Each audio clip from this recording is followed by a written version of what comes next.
የማረፊያ ሰዓት ነው። አይኖችሽን ጨፈን አድርጊ።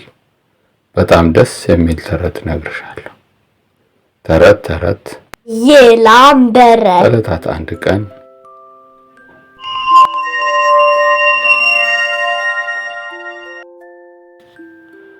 በአንድ ወቅት በጣም ጸጥ ያለና ሰላማዊ የሆነ ታላቅ ጫካ ነበረ። በጫካው ውስጥ ሌሊቱ ሰፍኗል። ጨረቃ በዛፎቹ ቅርንጫፎች መካከል ብቅ ብላ ለስላሳ ብርሃኗን በምድር ላይ እየረጨች ነው። ነፋሱ ቅጠሎቹን በቀስታ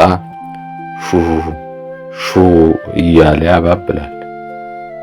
ጫካው ውስጥ ጸጥታ ሰፍኗል። ዝሆኑ ትልልቅ ጆሮዎቹን አሳረፈ። አንበሳውም ለስላሳ እግሮቹን ዘረጋ። ወፎቹ በጎጆአቸው ውስጥ ክንፎቻቸውን አጣጥፈው አንቀላፍተዋል። በጫካው ውስጥ ምንም የሚረብሽ ድምፅ የለም። ሰላም ብቻ፣ ጸጥታ ብቻ። ቁጥቋጦው ስር ትንሿ ጥንቸል ተኝታለች። ረጅም ጆሮቿን ወደ ኋላ አጠፈች።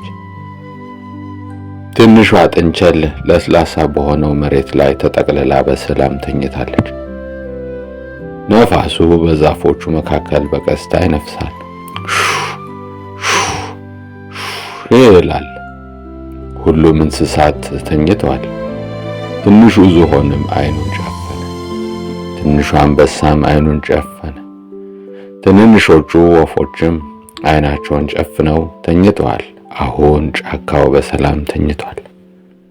አንቺም አይንሽን ጨፍኝና የጫካውን ሰላም አግኝ። ደህና ደሪ የኔ ውድ።